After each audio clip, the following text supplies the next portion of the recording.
So the next question we have is about authorial intent, a Yes. hot button issue to discuss on this Ooh, platform, yes, indeed.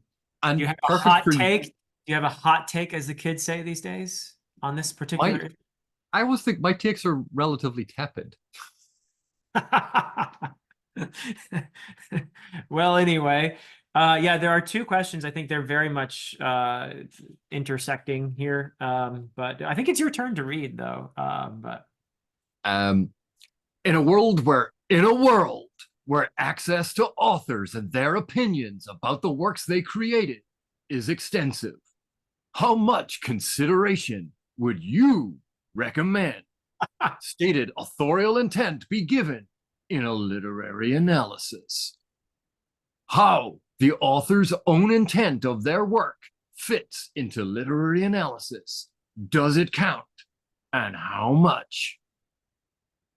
you missed your calling, AP. You should be in advertising. So, uh, Well, you're perfect to answer this as both someone who analyzes literature and one of these evil authors who have intent. yes, I do have intent. I do have intent when I write. It's true. I confess it. And I'm not dead. Not yet, anyway. So, but I think that it does. I mean, part of the implication of the question, I think, is actually it's perceptive in a way, the way the question was phrased, because there is a difference if we're talking about an author who's long dead and we can't interview that author versus, and I do believe that the extent to which we have access to authors and their ideas about what they're doing has shifted the conversation somewhat. But I do believe that what an author was trying to achieve is important. When I analyze a text, I do take that into consideration. Absolutely. That doesn't mean that if an author was trying to achieve something that they succeeded, but that is also important to keep in mind. And I also think that it is possible that sometimes things happen on a subconscious level where you write, and I'm saying this as an author, I write something that only later do I go back and realize, oh, well, that's interesting, because maybe even after someone says, I read this in the story, and I'm like, oh, wow, actually, I think that's actually pretty valid. Maybe I wasn't thinking about that explicitly, but there it is. And there are certain experiences that are kind of universal, but we don't necessarily think about coherently or on a level that's above the surface. It's bubbling underneath. So I think that it's impossible to assign a percentage, like this much of the interpretation should rest on the author's intent, and because you don't always know it, so there's going to be a lot of variation in that. But I don't think that completely saying that the extreme interpretation, let's say, of the statement the author is dead, which by the way is actually a misinterpretation of that whole thing, to say that nothing an author says matters, only what the reader thinks at that moment is what the text is. I do not subscribe to that particular position myself. I think that is an extreme, and it actually doesn't even conform to the original idea of the author is dead. It's gone much further than the intention of ironically, the intention of the people who initially formulated that notion. But I don't think at the same time, I'm not trying to evade an answer here, but it is also the case that it would be boring if every time you have a story, an author were to say, this is what it's about, only this, and no one else can say anything about it. That is also an extreme that I think that, that I certainly wouldn't want to kill every possibility of dialogue about a story that I wrote by saying, nope, this is it. You can only interpret it this way. So I guess I'm being a little bit uncommitted in my answer there, but there it is. Equivocations aside, Yeah. um, I think to sort of address this, there are a couple of interesting points. And again, we can talk a wee bit about reader response. We can talk a wee bit about new criticism. But I've talked about this a lot. Authors, when they create something, have a certain level of intention, even if it's, I want to tell a compelling story. If we as reader read it, go, well, this isn't compelling, then, and we say, oh, well, the author failed. We're already assuming authorial intent. We do that. We assume intent on behalf of the author. Now, we can never know 100% what an author intended. The author can never know 100% about something. They might know it at that moment, but what they intended may not be what ended up on the page.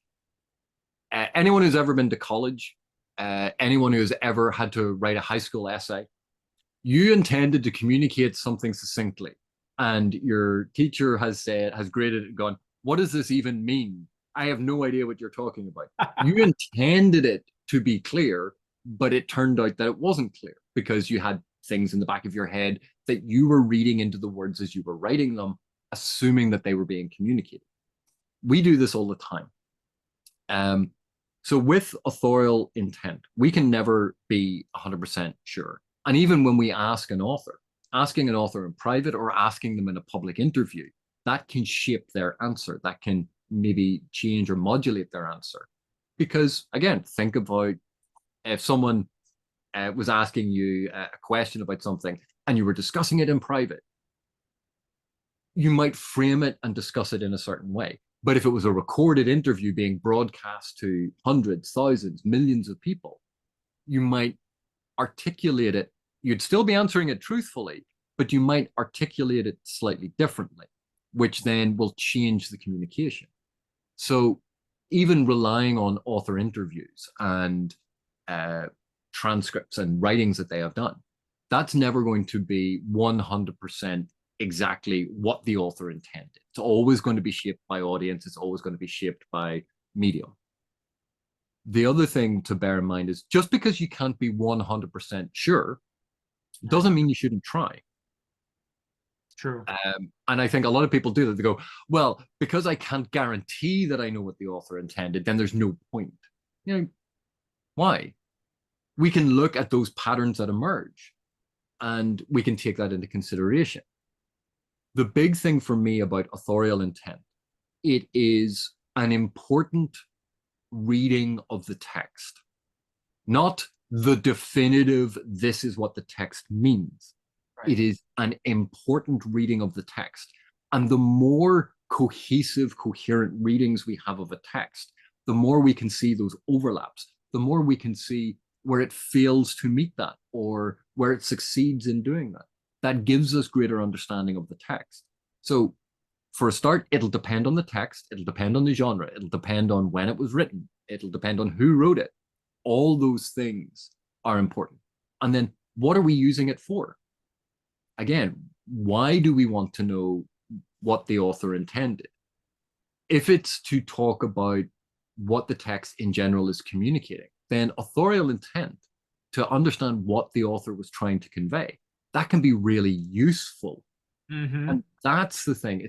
I think when we discuss authorial intent, we talk about it as a useful piece of information. Right. Whereas I think when certain other people discuss it, they go, oh, well, it is what I think it is. And even if the author didn't intend that, that's what I think it is. No, but it adds to our understanding, or it can show where our understanding diverges from something that was maybe intended to be communicated. It adds and enriches our knowledge of the text. So we give it the weight, that we need to for what it is that we are doing. Is it an essay? Is it a review? Is it a journal article? Is it an extensive analysis of genre norms? Depending on what those things are, that'll change the relative weighting that we give to this information. Mm-hmm. I don't think authorial intent overwrites absolutely reader interpretation, because we construct meaning when we read. But at the same time, I don't think that reader interpretation completely overwrites authorial intent. It is a communication between two positions. And understanding and trying to understand both positions gives us greater understanding of the text. That's how I approach it, because completely and utterly ignoring authorial intent, especially when we have all of these interviews and access to authors in the modern day, that seems like throwing the baby out with the bathwater. Right. I've said this before, but obviously I know a bunch of people who study shit. They are Shakespeare scholars. How many of them do you think would give up almost anything to be able to travel back in time and sit down with Shakespeare and discuss that work with him? You go, that would be an amazing opportunity. Not because it's going to invalidate what we see, but it's an additional thread, an additional dimension, an additional prism through which to view the work. And that enriches and adds to our understanding. And even when we disagree with what the author says that they wanted to do with the work, you're like, fine. Understanding their position still helps us understand the work better. Mm-hmm. So for me, literary analysis, as you would guess from it, is about analyzing the literature. Right. If we have access to additional information about what the author wanted to do, what they were trying to do, what they were trying to show, that's additional information that can help us. But it doesn't override how we have responded to it. It doesn't override how we understand the thing on the page. It's an additional element. That's how I would approach it. Yep. Very good. Now, we promised that we would talk about diegetic levels. Ugh. Yes, we did have a brief discussion, which you decided earlier that it would be better to address this separately. Very briefly, AP, would you please explain to us what are the different diegetic levels and what are they? Well, Georgianet came up with this theory. Narratologists in general, one of the major strands of narratology is thinking about not only the thing, the story, but how the story is told. And once we start breaking it into those elements, we can see, it's almost like the difference between content and delivery. So how do we define and understand aspects of these things? And Jeanette had come up with this idea of the different diegetic levels. So the diegesis is essentially where the action is happening. And he then said, so if you have a story within a story, you build on that diegetic level. Mika Ball came afterwards and kind of refined this and went, no, it makes more sense logically that you actually go down. So a story within a story within a story, and you move down. Right. But in essence, it's thinking about the relationship of what can happen in a given narrative level, the diegetic level. Because if we think about what a reader knows and what a character knows, those are two different levels of information. Right. And quite often, one of the things that we do is, we'll be reading something and go, how can the character make that decision? That's a terrible decision. Well, we know it's a terrible decision because we were privy to information they were not privy to.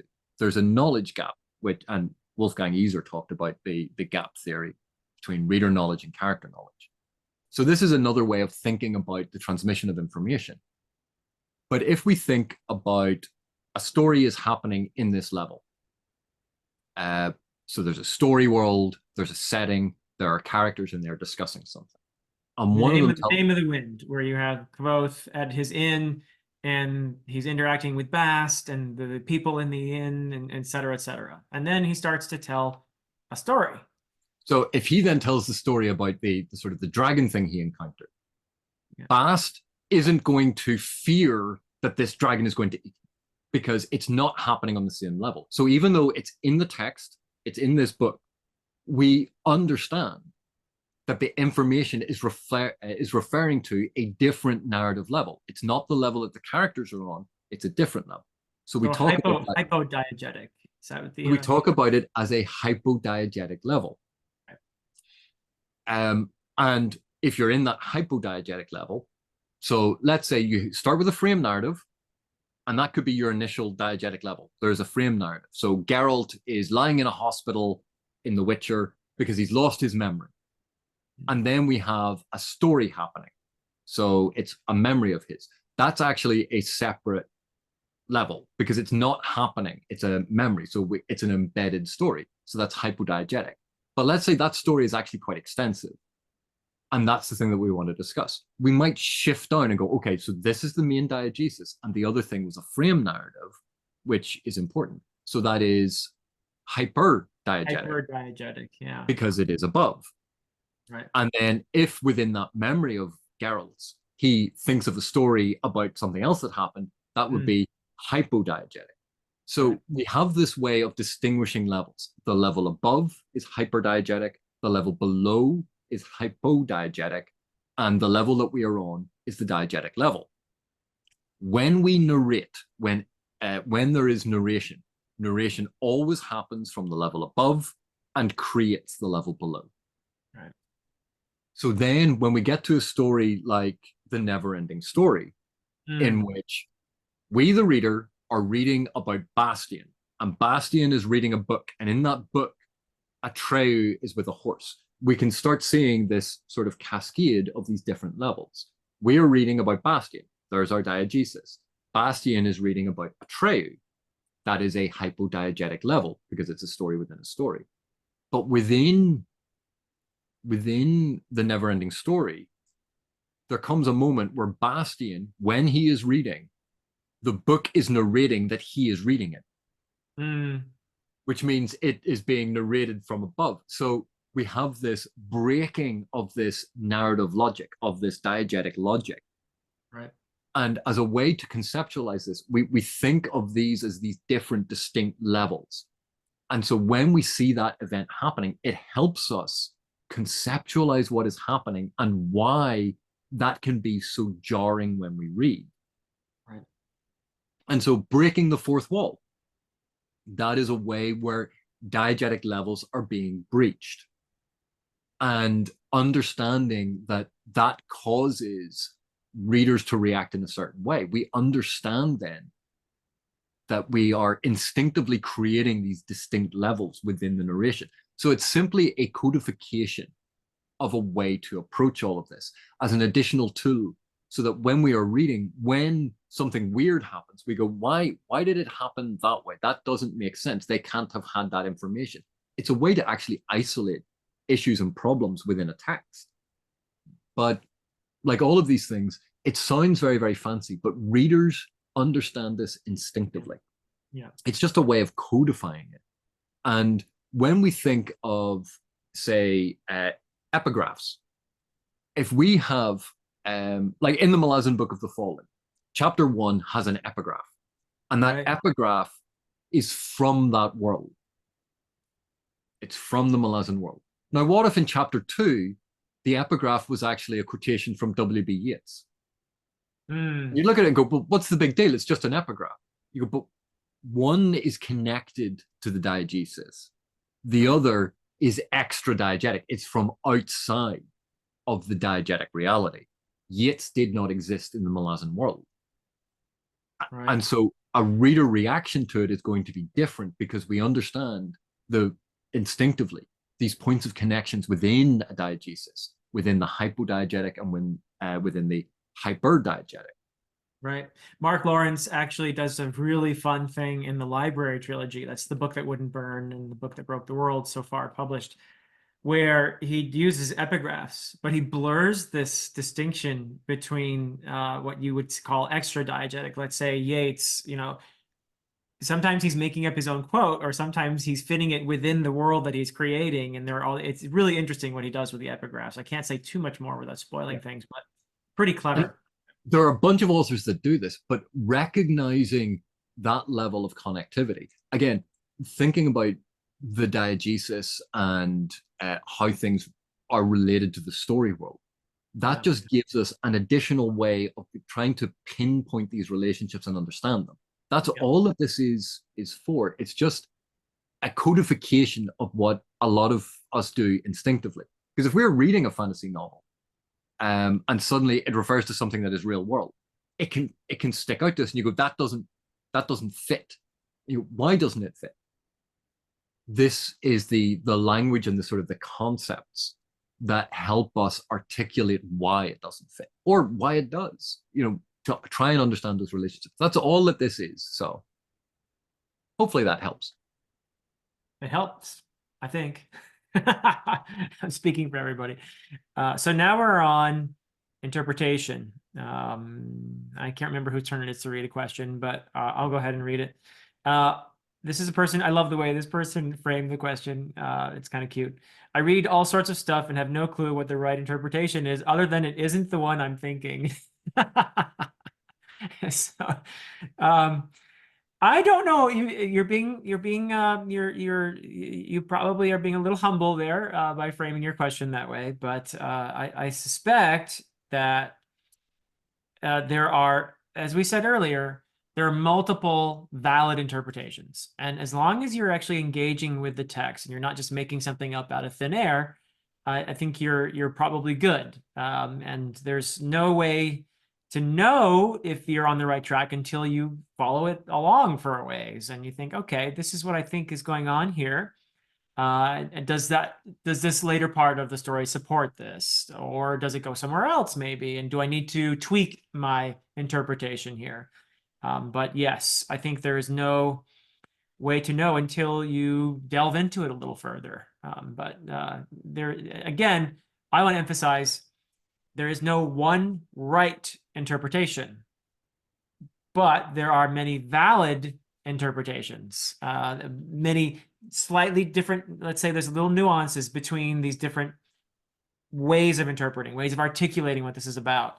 That doesn't mean that I came up with one way and that's my path into the story and you came up with a slightly different one. They're going to probably converge at some point or other. There's going to be some overlap, but maybe you're emphasizing something a little different than what I'm emphasizing at the moment. Doesn't mean that either one of us is wrong or that one of us is right necessarily. We can both be engaging with the text in a way that is equally valid. So, yeah, and to emphasize a point that we've discussed before, you can be wrong. Like, yes.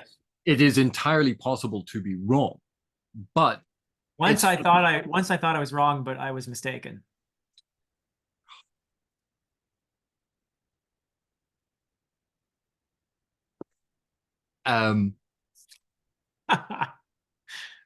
It's entirely possible that we can be wrong. Misreading happens, misunderstandings happen, but for the vast majority of the time, if you are reading and you're paying attention to the stuff in the text, it is highly unlikely that you're going to end up with a wrong interpretation because you will be following what is happening in the text. One of the things that frequently weakens the validity of an interpretation or completely and utterly undermines the validity of the interpretation and makes it wrong, invalid, is when we discount information that's in the text. Right. This happens very, very frequently when we take a scene or something out of its context. We do a close reading or a close analysis of that. And we forget to put it back to see then, does that analysis hold up with the scenes that preceded it and the scenes that follow it? If we analyze things in isolation, that can give us a very cohesive understanding of that particular scene in isolation. But scenes very rarely happen in complete isolation. It's meant to be a continuum of information from the text. So we can interpret a scene, and then when we put it back in its context, the meaning and how we interpret that scene can radically shift because now there's greater information available to us. So that would be the one thing that I would point out. That's the major, or I think one of the major areas where we can frequently create an invalid or wrong reading of something because we have taken something out of its context and we are ignoring the evidence that actually informs the point that the scene that we're analyzing or the section that we're analyzing. That doesn't mean that when you take it out of context and you analyze it, that could be a very valid interpretation of that scene as a scene, But if you're saying that's what that scene means, that scene occurs in a narrative, therefore the other information in the narrative has to be taken into account. So that would be the sort of the big distinction. Yes, we can be wrong. We're only human, and only people who are extremely arrogant think that they can never be wrong in their interpretation. Teaching teaching classes shows us daily that we can make mistakes, or there can be aspects that we haven't considered. You discussed this earlier. Our students can point to something that is suddenly revelatory, and it can shape or reshape or recontextualize our understanding of a sequence. That's the joy of literature. But very rarely does it completely invalidate what we have been saying. It's an additional reading or a new way to understand the reading that we currently have. It's an additional dimension. But texts are not infinitely flexible. And as long as what you have constructed is flowing from the text, not just bits of the text, but from the text, it's very difficult to be wrong. Yeah. All right. So, shall we move on to the next one? It's pretty straightforward. What is exposition? So when I'll You're the start. author. I'll try to answer this. So when you're writing, and we're going to have a question about prose later on, which I think is a good one too. But when you're writing, you're tending to do in your storytelling a few different things. So there's dialogue, for example. There is action. There is description. And then there's, of course, what we call exposition. And the others, I think, are fairly, most people know what we mean by dialogue, where the characters are talking to each other, the action, where things are happening very immediate, very intense, that there's some kind of something is happening right in the moment. And then there is the others are less immediate. Description is less immediate than action, because we're tending to take a kind of big picture and looking at the landscape or whatever it might be, or the castle that we're approaching or whatever. Now, exposition is where it often feels like, and sometimes you'll hear it called info dumping and that kind of thing, and when people are talking about it negatively. But it does have a purpose in storytelling. You won't have, there is an emphasis on weeding out exposition and even description these days, particularly in modern fantasy. But you will never have an expositionless story, I believe. Will you? AP's okay. There's a challenge for you. Is there an expositionless story out there? Maybe, I don't know, but it'd be tough to pull off. So you do need some exposition, and sometimes it actually helps the story. But it is where you tend to it might be a moment where it's again, it's less immediate. So the characters are on their journey, and the narrator might kind of, it feels often with exposition that the narrator is kind of imposing themselves into the story a little bit. It can feel that way. You want to try to avoid that, but something like, to give a sort of blunt example of exposition. And so while the characters were on their journey, the world at large was falling apart. Over in Banana Land, everyone was going crazy, and there was chaos, and there was much wringing of hands and all that kind of thing. So I'm doing more exposition there. I'm stepping back, and I'm explaining things in a way that can be helpful. Again, this is not necessarily a bad thing. Although, obviously, you often hear the advice to avoid this kind of thing these days. And if you can not have exposition in that moment, and thereby not lose anything important for the story, then maybe it's something to think about if you're a writer and you have a moment where you find that you've taken yourself out of the story, as the narrator is taking the reader out of the story in order to explain something. How important is it to explain that thing? And if it's really not important for the story, then maybe that is a time when you want to avoid exposition. So you want to elaborate on that? Yeah, so the way that I would generally explain it is that exposition, very bluntly and in a rudimentary form, is explanation. Mm-hmm. So there's a castle in the distance. As they spied the sandstone walls of the great castle. It had been built over 1,000 years ago by That's right. hang on a second. What? How? And it's giving you the explanation about something. It's not describing it anymore. It's Right. not giving us additional information When about you something. said you described it, that first sentence was the sandstone, well, that's description. And then you moved into it was built 1,000 years ago and da da da da da. And you can do that with the narrator just kind of coming down and boom, explaining, or you can work it into dialogue sometimes. There are different ways to do it. Or you can even have like a character looking at something and those stones are weathered. This castle was made over 1,000 years ago. They can be thinking that. There are different ways to incorporate exposition into something. And even the piecemeal, dropping additional small bits of information and explanation into description can be a wonderful way to blend it. But in essence, the most bold example of it is exposition is explanation, where something is being explained. He was angry. The reason he was angry was that he knew that Philip had stolen his cereal that morning and hadn't replaced, where Only it, if it was Cheerios. and backstory quite often when suddenly the scene stops and we get backstory about something. The Right. scene stops, we get the explanation of how this thing happened. The scene stops and there's a whole here's how magic works. It's explaining things to the reader. And like like a lot of different aspects of writing, when you're describing something, the action has stopped. But the description can be of action. You descriptive action. So you can have action and description happening at the same time.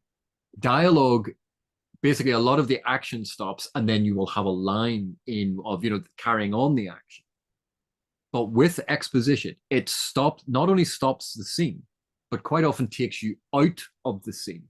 And Right. that's where we were talking about diegetic levels. It's almost taking you out of the scene to a different level of information because this is not occurring in the diegesis. It's a different piece of information, a different type of information.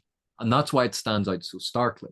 I remember I looked at the prologue or the first chapter of Wizard's First Rule Uh-huh. from Terry Goodkin's Sword of Truth. Now, I am not a big fan of that series. I but what I was trying to show in that is we had a scene and a sequence that was working, and then suddenly it was 2 or 3 paragraphs that filled us in on backstory. So the scene stopped. Instead of it being this character standing, looking at this thing and looking out over the valley, all those things that we can understand is this is happening at this moment. It suddenly stopped. And then there was backstory. Now, exposition, some readers can really enjoy it because you don't have to work. You don't have to think. You don't have to pick up clues because you are literally being told the thing. Right. But it stopped the scene and went, let me fill you in on what happened previously. All forward progress in the scene is stopped. This is, and quite, you would describe it negatively as an info dump. It is giving the reader information, but not in an organic way. Right. Um, Info dumping also perhaps being fitting in the broader label of hand holding, another negative, where generally speaking, it's regarded as it's used pejoratively, where you're explaining things to the reader, where a different strategy might be to allow the reader to figure things out. so you can work exposition into things. So, like that example I gave of, the sandstone walls of the castle stood off in the distance. So as they walked along the sandstone walls that had stood there for over 1,000 years, you go, you've just worked exposition into the description. Or they noticed the 1,000 years of weathering on the sandstone walls. A lot of novel writing, there's room for exposition. What we Right. object to with exposition is when there's a giant lump of it. It's not integrated into the scene. It's not an odd line here or there to build out and give us greater understanding. It's let me stop everything and give you this whole chunk of information. Or you can work it in with dialogue. For example, a character says, as they're approaching the sandstone castle, my ancestors turns to the main character and says, my ancestors have been, assaulting this castle for the last 1,000 years or something like that, Yeah. and then, And there's a type of info dumping or a type of exposition that again people don't like, which is a well Bob conversation. yeah. And like you're familiar with this. It's like, oh, I wonder how that works. Well, Bob, let me explain how this works. And you go, right, that is just taking your info dump and putting quotation marks around it to mark it as Right, speech. right. And And it's a beginning with, well, well, Bob. Bob. Yeah. But this we do talk about this as a and this was something that you had noticed with your writing. If you have a character on their own, it can Mm. be very difficult to get across a lot of the information without immediately going into the sort of expository info dumping. Let me give you 2 paragraphs.